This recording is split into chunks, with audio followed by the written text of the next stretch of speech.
The vast chamber hummed with alien voices. 17 species of the Galactic Alliance gathered around the circular table, their bodies wildly different from one another. Some floated in hoverpods. Others stood on multiple legs. A few shimmered with bioluminescence. Commander Ji-woo took a deep breath as she entered. This was humanity's first official presentation to the Alliance Council. The weight of Earth's future rested on her shoulders. "The human delegation may approach," announced the Archon, a tall being with silvery skin who served as the Alliance's leader. Ji-woo walked forward, her footsteps echoing in the sudden silence. Her team followed behind her, carrying data tablets and samples of Earth technology. They wore their best diplomatic uniforms, pressed and spotless for this historic meeting. "We are honored to stand among the stars," Ji-woo said, using the traditional Alliance greeting she had studied for months. A ripple of amused sounds passed through the chamber. One representative, a blue-skinned being with 4 arms, leaned over to whisper to his neighbor. Their translator wasn't fully switched off, and Ji-woo caught the words "primitive mammals" before the sound cut out. Admiral Tech of the Keldari moved forward. His species resembled tall, humanoid fish with iridescent scales and gill slits along their necks. "We have reviewed your application for membership," he said. His voice bubbled slightly through the translator. "The Alliance is curious about your species." The way he said curious made it clear he meant amused. "We request a tour of your flagship vessel before making our decision," Tech continued. "Of course," Ji-woo replied. "The UES Prometheus awaits your inspection." 2 hours later, Ji-woo's face burned with shame as Admiral Tech ran a scanning device over the ship's engine room. The delegation of aliens had barely hidden their mockery throughout the tour. "This is your primary drive system?" Tech asked, gill slits flaring. "How do you achieve anything beyond your home system with such basic technology?"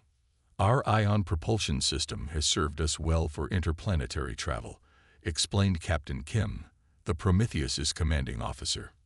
"We've only recently developed our first faster-than-light prototype." Tech snorted.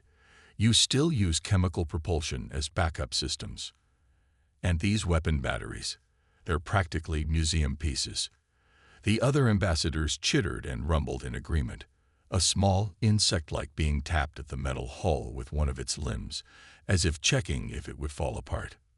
Ji-woo maintained her diplomatic smile, though inside she felt like screaming. Earth had worked so hard to reach the stars.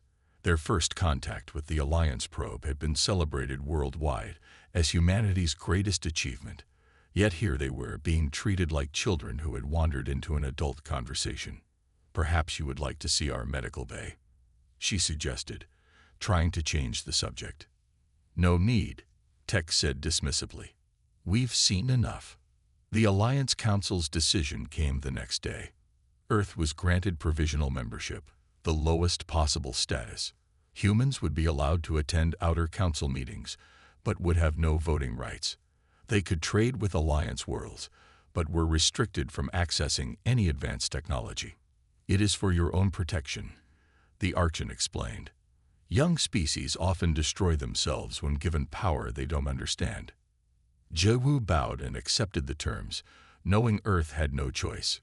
Without Alliance protection, humanity would be vulnerable to the many dangers of the galaxy. That night, in the privacy of their temporary quarters on the Alliance station, Ji-woo's team gathered to process the day's events. "They treated us like we're stupid," said Dr. Park, their chief scientist, his voice tight with anger. "Did you see how they looked at our engine designs?" Captain Kim added, "like we were showing them stone tools." Ji-woo held up her hand for silence. "What matters isn't their opinion of us now," she said firmly. "What matters is what we do next." She activated her secure tablet and opened a classified file. While they were busy laughing at our outdated systems, I had our hidden scanners recording everything about their technology, every ship in the docking bay, every device they carried. The team leaned forward, their expressions changing from defeat to interest. "Their shields operate on principles we never imagined," Ji-woo continued. Their FTL drives use dimensional folding rather than space compression. And their power sources. She shook her head in wonder. We have years of research ahead of us. They'll never share that technology with us, Dr. Park pointed out. Jae-woo smiled. They don't need to share it. They've already shown it to us. And human ingenuity has always been our greatest strength. She looked around at her team. They think we'll be content to sit at the kids' table, grateful for whatever scraps they throw our way. But they don't understand humans. Captain Kim nodded slowly. We don't just copy, we improve. Exactly, said Jae-woo. The Alliance has existed for thousands of years. They follow established patterns. Their technology evolves slowly because they think they've reached the peak. She stood up, determination hardening her features. We'll play the part they expect. We'll attend their meetings, trade our primitive goods, and act appropriately grateful for their guidance. And meanwhile, we'll be learning everything we can, finished Dr. Park, a gleam in his eye. Not just learning, Jae-woo corrected. Building, innovating, creating something they've never seen before. Back on Earth, research teams worked day and night, studying the data collected from the Alliance. Engineers who had once focused on chemical rockets now explored the possibilities of gravity manipulation. Physicists who had theorized about faster-than-light travel now had concrete examples to study. The Alliance had laughed at human ships, but they had made a critical error. They had underestimated the speed at which humans could adapt and evolve. And in doing so, they had set in motion events that would one day shock the entire galaxy. 3 years had passed since Earth joined the Galactic Alliance. On the surface, humans played their role perfectly. They attended council meetings without complaint. They traded basic goods with Alliance worlds. They expressed appropriate gratitude when allowed to visit Alliance scientific facilities. Meanwhile, deep beneath the red landscape of Mars, the real work happened. The Olympus Mons colony appeared to be a simple mining operation on official records. Alliance inspectors who visited saw only what humans wanted them to see: workers extracting minerals, basic living quarters, and technology that matched Earth's expected level of development. None of the inspectors knew about the vast complex 7 kilometers below the surface. Dr. Hyun stood at the center of the underground command room, surrounded by holographic displays showing complex equations. 50 of Earth's most brilliant scientists worked at stations around him. They had been selected not just for their intelligence, but for their ability to think beyond established scientific principles. Progress report, Hyun requested, his voice calm despite the pressure that they all felt. Dr. Lee looked up from her station. The micro-singularity remained stable for 17 seconds in our last test. That's 3 seconds longer than yesterday. And the containment field? Hyun asked. Holding at 97% efficiency, another scientist replied. We're making improvements hourly. Hyun nodded, satisfied. What they were attempting had been declared theoretically impossible by Alliance scientists. According to the textbooks they'd been permitted to see, dimensional collapse could never be controlled. The energies involved were too chaotic, too destructive. But humans had always excelled at doing the impossible. Hyun gathered his team for their daily briefing. The scientists stood in a circle, tired but determined. Many had not seen sunlight, real or artificial, in months. The Alliance Scientific Council published a new paper yesterday. Hyun told them, activating a holographic display.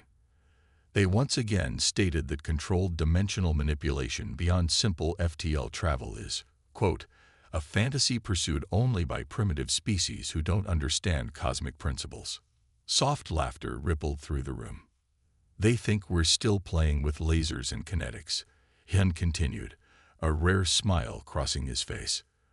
But what they don't understand is that humans don't follow established scientific paradigms. We break them. He brought up a new display. The schematics for a massive ship. The Harbinger's hull sections are now 80% complete. Once our drive system is perfected, we can begin final assembly. Half a solar system away. In shipyards orbiting Earth, Jupiter, and Venus, work proceeded on what appeared to be different vessels. Earth's official shipbuilding program was transparent to Alliance observers. They were constructing simple exploration ships, colony vessels, and cargo haulers, nothing that would concern the more advanced species. What the observers didn't know was that each separate ship contained components designed to connect together. Like a complex puzzle, these parts would eventually form something much more significant. Security Chief Min walked through one such shipyard near Jupiter, alongside an Alliance inspector. "This section will become the forward hull of the UES Discovery," Min explained, pointing to a massive piece of metal being welded by robotic arms. A simple exploration vessel for charting the outer solar system. The Alliance inspector, a tall being with purple skin, nodded absently. These visits were mere formalities. Human ships were so primitive they posed no possible threat to the Alliance. "Your progress is appropriate for your development stage," the inspector said condescendingly. "Though I notice you're still using titanium alloys rather than crystalline composites." "We're still learning," Min replied with a carefully humble smile, not mentioning that the titanium contained elements unknown to Alliance science, developed in secret labs on Earth. Months passed. The project accelerated. On Mars, Dr. Hen's team achieved the impossible, a stable microsingularity that could be created, controlled, and dispersed on command. The potential applications were terrifying. "We could have weaponized this," Dr. Lee said quietly as they watched the contained singularity pulse in its magnetic field. "That's not our mission," Hyun reminded her. "This is for propulsion and defensive capabilities only. We're not building a weapon of aggression." But both knew that the line between defensive and offensive technology was thin. Finally, the day came. The Harbinger's components were ready. Under the cover of routine maneuvers, the separate sections were brought to Titan, Saturn's largest moon. There, hidden from Alliance sensors by the moon's thick atmosphere and magnetic interference, the true assembly began. Captain Daeho arrived on the construction site after a week-long journey from Earth. He had been chosen to command humanity's secret flagship, not just for his tactical skills, but for his ethical judgment. Daeho watched through the viewport as the massive sections came together in Titan's orbit. Workers in specialized suits moved around the hull, connecting systems and calibrating equipment. What had appeared to be 12 different ships was becoming one incredible vessel. "It's larger than I expected," he said to the project coordinator beside him. "Wait until you see what it can do," the woman replied. 3 days later, the Harbinger was complete. Daeho stood on the bridge, taking in the advanced systems around him. Nothing on this ship resembled the primitive technology that humans showed to the Alliance. This bridge looked more advanced than even the Alliance flagships he had visited. His executive officer, Commander Jun, approached with a tablet containing the final systems report. "All stations report ready, Captain. The dimensional drive is operational. Defensive systems are at full capacity." Daeho took the tablet, feeling the weight of responsibility. Earth had created something that could change the balance of power in the galaxy. If used wisely, it would ensure humanity's protection. If used rashly, it could start a war. "Let's hope we never have to use what this ship can do," he told Jun quietly as they prepared for their first shakedown cruise. Jun nodded seriously. Some things should remain theoretical. The Harbinger's engines hummed to life. On the surface, it appeared to be merely a large exploration vessel. Its true capabilities remained hidden, waiting for the moment when humanity might need them. The silent project had succeeded. Humanity now had a guardian among the stars. The Grand Council chamber of the Galactic Alliance fell silent as the Tyrellian ambassador strode to the center. Ambassador Lore stood nearly 3 meters tall, his scaled skin reflecting the chamber lights. Tyrellians were known throughout the galaxy for 2 things: their military power and their endless hunger for expansion. Admiral Sunmei felt a chill as the ambassador's yellow eyes swept across the human delegation. She had represented Earth in the Alliance for 3 years now, slowly earning some measure of respect despite humanity's low status. But something in the Tyrellian's gaze told her that trouble was coming. Esteemed members of the Alliance, Lore began, his translator converting his hissing language to the common tongue. The Tyrellian Empire wishes to formally announce its intention to expand into Sector 9. Sunma stiffened. Sector 9 included 3 human colony worlds: Europa Base, Ganymede Station, and the Mars Colony. Nearly 30,000 human lives. "This is human territory," she said, rising from her seat, recognized by the Alliance Charter 5 years ago. Ambassador Lore turned slowly to face her, his mouth stretched in what might have been a smile, revealing rows of sharp teeth. "Ah, the human representative speaks," he said. "Yes, we are aware of your settlements. We have prepared a generous relocation package for your colonists." Sun Mi kept her face neutral despite her rising anger. "Our colonies are not open for negotiation." The Tyrellian made a dismissive gesture with one clawed hand. "You misunderstand, Admiral. This is not a negotiation. This is a courtesy notice." The chamber erupted in murmurs as representatives from other species turned to their neighbors. The Archon, leader of the Alliance Council, raised his hand for silence. "Ambassador Lore," the Archon said carefully, "the Alliance Charter clearly protects the territorial rights of all member species, even provisional members like Earth." Lore nodded as if in agreement. "Of course, Archon. However, Section 12 of the Charter also allows for territorial adjustments when a more advanced civilization requires resources for survival. The Tyrellian Empire is hardly struggling to survive." Sun Mei pointed out. "Your species controls 17 star systems. And soon, 20. Lore replied calmly. "Your colonies have rich mineral deposits that will benefit the greater alliance. Surely humans can understand sacrifice for the greater good." Sun Mei looked around the chamber, seeking support from the other representatives. She found few allies. Most avoided her gaze. Some nodded slightly in agreement with the Tyrellian. "I call for a formal alliance vote on this matter," she said, invoking one of the few rights humans had in the council. The vote took less than 10 minutes. The result was crushing. 2 species supported Earth's position, 3 abstained, and the remaining 11, including the powerful Archon species, voted to allow the Tyrellian expansion. "The Alliance recognizes the Tyrellian claim," the Archon announced, not quite meeting Sun Mi's eyes. "Sector 9 will transition to Tyrellian control within the standard adjustment period of 60 days. And if we refuse?" Sun Mi asked, her voice echoing in the suddenly quiet chamber. Ambassador Lore stepped closer to her. Though she stood tall at 180 centimeters, the Tyrellian towered over her. "Your species has potential as servants," he stated during the emergency council session. "Resistance would be unfortunate. Your ships cannot withstand even our patrol vessels." The threat hung in the air, clear to everyone present. The Tyrellians would not hesitate to use force if humans resisted. "I request an emergency session," Sun Mi said to the Archon, "and 48 hours to consult with Earth's leadership before further discussion." The Archon nodded, relieved at the chance to end the tense meeting. "Granted. The Council will reconvene in 2 days." Ambassador Lore made a sound that translated as laughter. "Take all the time you need, human. 2 days or 2 months. The outcome will be the same." As the council members filed out, Sun Mi felt a gentle touch on her arm.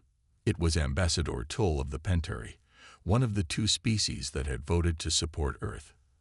"I am sorry, Admiral," the small, gray-skinned being said quietly. "The Tyrellians have been looking for an excuse to test the Alliance's resolve. Your colonies are simply convenient targets." "Thank you for your support," Sun Mi replied. Tull's large eyes blinked sadly. "It matters little. The Tyrellian war fleet is already assembling near your Ta City colony. They expect your surrender, but they are prepared for resistance." "How many ships?" Sun Mi asked, keeping her voice level. 27, including 3 dreadnoughts. "I am truly sorry, Admiral." Your people should evacuate while you can. Sun Mai thanked the Pentari again and made her way to the secure communication chamber beneath the council halls. This room, shielded from all surveillance, was where member species could contact their homeworlds without fear of eavesdropping. She activated the quantum communication array, establishing a direct link to Earth's Security Council. The 12 faces that appeared on the screen looked grim. They had already received preliminary reports. "Is there any diplomatic solution?" asked the Secretary General. Sun Mei shook her head. "The Alliance has abandoned us in this matter. The Tyrellians have 27 warships heading to Ta City. Their intentions are clear. They will take our colonies by force if necessary. Evacuation would take weeks," said the European representative. "And where would we put 30,000 colonists?" "Can our fleet offer any resistance?" asked another counselor. "Not effectively," Sun Mai admitted. "Our conventional ships would be destroyed in minutes." The Security Council members exchanged glances. Everyone in the room knew what the next question would be. "Is it time for the Harbinger?" the Secretary General asked quietly. Sun Mei took a deep breath. The Harbinger project had been humanity's best-kept secret for 5 years. A ship with capabilities beyond anything the Alliance had seen. A ship designed for a moment exactly like this. "Yes," she said firmly. "We have no choice." The Secretary General nodded. "All in favor." 12 hands raised without hesitation. "The vote is unanimous," he stated. "Authorization granted." Sun Mei straightened her uniform and faced the camera directly. "Deploy Harbinger. Authorization Omega Black." The code phrase would trigger a series of events carefully planned years ago. The Harbinger would emerge from its hiding place in the Kuiper Belt. Captain Deho and his crew would receive their sealed orders, and humanity would reveal that it was not the helpless species the Alliance believed it to be. As Sun Mai ended the transmission, she wondered how the galaxy would change in the next 48 hours. For better or worse, the humans were about to show the Alliance what they were truly capable of. The stars hung silently in the darkness of space as the Tyrellian war fleet took position at the edge of the Ta City system. 27 warships formed a perfect attack formation. Their hulls gleamed with weapons powerful enough to reduce cities to ash. On the bridge of the command ship, Fleet Commander Pav watched the tactical display with satisfaction. "Status report on the human colony," he ordered. His second-in-command tapped at the control panel. 32,000 colonists detected on the main settlement. Minimal defenses. Their orbital station has only basic weapons. Pav nodded. This would be easy. The humans would surrender quickly once they saw the power arrayed against them. If they were foolish enough to resist, the demonstration would be brief, but educational for other species who might consider opposing Tyrellian expansion. "Sir," called the sensor officer, "we're detecting a ship approaching from the direction of Earth." "Show me," Pav ordered. The main screen displayed a single vessel moving toward them at high speed. It was larger than typical human ships, but still much smaller than even the smallest Tyrellian cruiser. Fleet Commander Pav laughed as the tactical display showed the human ship. "They send one vessel to save face before surrender." The bridge crew joined in his amusement. Some made betting wagers on how quickly the humans would turn and flee once they got close enough to see the Tyrellian fleet properly. "The human ship is hailing us on all frequencies," reported the communications officer. "Let us hear their surrender," Pav said, leaning back in his command chair. The screen changed to show the bridge of the human vessel. A man in a dark uniform stood at its center. He appeared calm despite facing overwhelming odds. "This is Captain Deho of the UES Harbinger," the human said, his voice translated perfectly by the Tyrellian systems. "This system is sovereign human territory. Withdraw immediately." Silence fell across the Tyrellian bridge, followed by even louder laughter than before. "They are either very brave or very stupid," commented the weapons officer. Pav leaned forward. "This is Fleet Commander Pav of the Tyrellian Empire. Your colonies are now under Tyrellian protection. Lower your shields and prepare to be boarded." The human captain's expression didn't change. "This is your final warning. The Tav Ceti system is protected by Earth. Any hostile action will be met with force." Pav's amusement turned to irritation. The humans were wasting his time with this pointless show of defiance. "Fire warning shots across their bow," he ordered. "Show them what real weapons look like." The lead Tyrellian cruisers powered up their main guns. Beams of energy capable of cutting through meter-thick armor shot toward the human ship. But something impossible happened. The beams passed through empty space. The Harbinger wasn't there anymore. It had simply vanished. Where did they go? Pav demanded, rising from his chair. "Find them." "Sensors detecting nothing, sir," the officer replied, his claws tapping frantically at his station. "They can't have engaged faster than light drives. We would have detected the energy spike." "Sir," called another officer in alarm, "the human ship has reappeared, behind our fleet." Pav spun around. On the tactical display, the Harbinger was now positioned behind the Tyrellian formation, somehow having moved instantly across space without using any known form of propulsion. "Impossible," Pav whispered. "No species in the Alliance had technology that could do that." "They're activating some kind of energy system," reported the sensor officer, her voice rising with concern. "Reading massive power buildup." "Target all weapons on that ship and fire," Pav ordered. Before the Tyrellian ships could complete their turns, the Harbinger released its power. But it wasn't firing at the fleet. Instead, a beam of concentrated energy shot toward the space between the fourth planet of the system and its small moon. Both were uninhabited. "What are they doing?" Pav asked, confusion replacing his anger. The answer came seconds later. Where the beam had struck, a small point of absolute darkness appeared. It started growing rapidly. "Sir, that's a singularity," stammered the science officer. "They've created a controlled black hole." "That's not possible," Pav said, even as he watched it happening on the screen. The singularity expanded, its gravitational pull quickly catching the nearby moon. The small celestial body shuddered, then began to stretch toward the black hole like water being sucked down a drain. Within minutes, the moon was gone, completely consumed. Next came the planet itself. The massive gas giant trembled as its outer layers began to spiral into the growing darkness.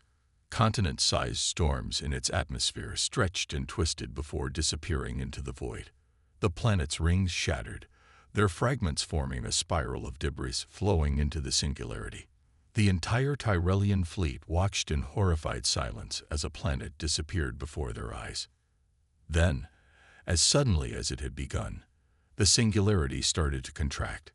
It pulsed once, twice, and then collapsed in on itself, releasing a burst of exotic radiation that washed harmlessly over the fleet.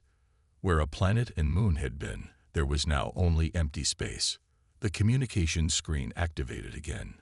Captain Daho's face appeared, still calm. "The next demonstration will not be on an uninhabited planet," he said simply. "Withdraw from Tav Ceti immediately and inform your government that human territory is no longer open for negotiation." Commander Pav's scaled skin had turned pale. His claws gripped the arms of his chair so tightly they left marks in the metal. "You've violated all natural laws," he managed to say. "This is forbidden technology." "No," replied Daho. "This is human technology. We developed it ourselves while your alliance treated us as primitives. You have 10 minutes to begin your withdrawal."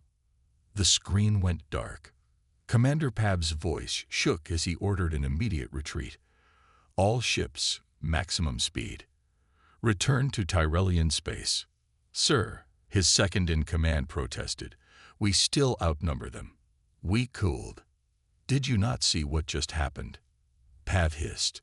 "They erased a planet. They could do the same to our entire fleet." As the Tyrellian ships turned and accelerated away from Tav Ceti, emergency messages sped toward the Galactic Alliance. A species considered barely worth notice had just demonstrated power beyond anything the Alliance had seen in its thousands of years of existence. The balance of power among the stars had just changed forever. The Grand Council chamber of the Galactic Alliance had never been so full.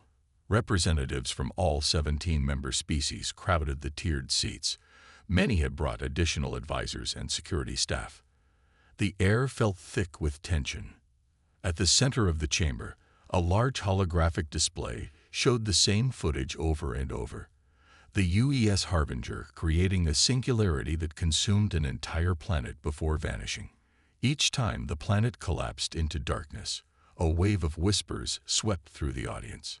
Admiral Sunmai entered the chamber with 2 human guards. She walked with her head high despite the hostile stares directed at her. The humans were no longer viewed as amusing primitives. Now they were seen as a threat. "This emergency session will come to order," announced the Archon, his silver skin reflecting the blue light of the hologram. "We are here to address the incident in the Ta CD system." Ambassador Lore of the Tyrellians rose immediately. His scales were dull with stress, his usually perfect posture slightly bent. "Humans have violated all principles of warfare," the Tyrellian ambassador sputtered. "They possess a planet killer. This technology threatens every world in the Alliance. It must be surrendered immediately, and those responsible must face justice." Murmurs of agreement rose from several sections of the chamber. A Harbinger acted in defense of sovereign human territory. Sunmai replied, her voice cutting through the noise. "Territory that was about to be invaded by a Tyrellian war fleet after this very council approved the seizure of our colonies." "That gives you no right to wield such a weapon," Lore shouted. "A weapon we would never have needed to develop if the Alliance had treated us as equals," Sunmai countered.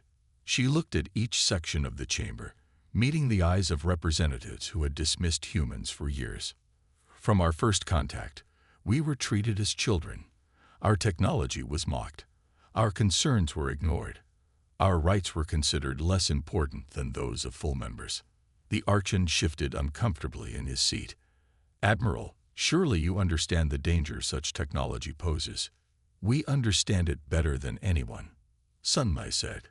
"We built it not because we wanted to, but because we had to. When it became clear that in this galaxy only strength commands respect, we adapted." She walked to the center of the chamber, directly under the hologram of the vanishing planet. "We possess a deterrent, one that was developed because the Alliance made it clear that only those with overwhelming power deserve respect." The chamber fell silent. Even the Tyrellian ambassador had no immediate response. Sunmai continued, her voice softer but still carrying to every corner of the room. "Humanity does not seek dominance. We seek partnership, but we will not be colonized, subjugated, or dismissed." The Archon studied her for a long moment, then rose slowly from his seat. His position as leader of the Galactic Alliance made his words carry special weight. "It seems we have underestimated your species, Admiral," he said finally. "The Alliance would like to discuss new terms for human membership." The negotiations lasted 3 days. Sunmai hardly slept, working with a team of human diplomats to secure what humanity had been denied for years: full membership in the Alliance, with all the rights and protections that entailed. The final agreement was reached on the morning of the 4th day. Humans would become the 18th full member of the Galactic Alliance. All human territories would be permanently protected.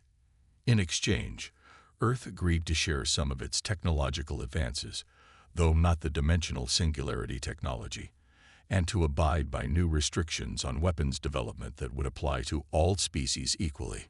When Sunmai signed the agreement, the chamber was silent. There was no celebration, no congratulations.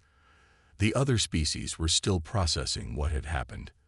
A species they had dismissed as primitive had secretly developed technology beyond their understanding and had forced their way to the table. As the council dispersed, Ambassador Tool of the Pentari approached Sunmai. "I confess I did not expect this outcome when I warned you about the Tyrellian fleet," the small alien said. "Your species continues to surprise us." "Sometimes I surprise myself," Sunmai admitted. "I hope this leads to real cooperation, not just an uneasy truce." "Time will tell," Tull replied. "Your demonstration has changed things forever." Some will fear you now rather than dismiss you. Is that better? Sun Li had no answer. While the diplomatic team returned to Earth in triumph, the UES Harbinger remained in orbit around the Alliance homeworld as a visible reminder of humanity's new status. On its observation deck, Captain Daeho sat alone, looking out at the stars. The door slid open. Commander Jun entered and sat beside him without speaking for several minutes. It worked, Jun said finally. Humanity is safe. Yes, Daeho agreed. But at what cost? Jun glanced at his captain. You mean the planet. That, and more. Daeho's fingers traced patterns on the armrest of his chair. We've changed the balance of power in the galaxy. We showed that humans can be just as destructive, just as dangerous as any other species. We showed that humans shouldn't be underestimated, Jun corrected. That we deserve respect. Respect based on fear isn't really respect, Daeho said quietly. And now that we've demonstrated what we can do, we can never take it back. This technology exists. Others will try to develop it. Dr. Hyun says it would take them centuries. But they'll try, Daeho insisted. And what we built to protect ourselves could eventually become the greatest threat the galaxy has ever known. They sat in silence again, watching the stars. Beyond the viewport, the galaxy continued its slow turn, unaware that the balance of power had shifted. Humanity had earned its place among the stars. But with that place came responsibilities none of them had fully considered. Earth's colonies would be safe, but the burden of power would forever change humanity's path among the stars. The species that had been laughed at for its primitive ships had proven it could no longer be ignored. Now they would have to prove they could be trusted with the terrible power they had created. And Captain Daeho hoped with all his heart that the demonstration at Ta City would be both the first and last time such power ever needed to be displayed.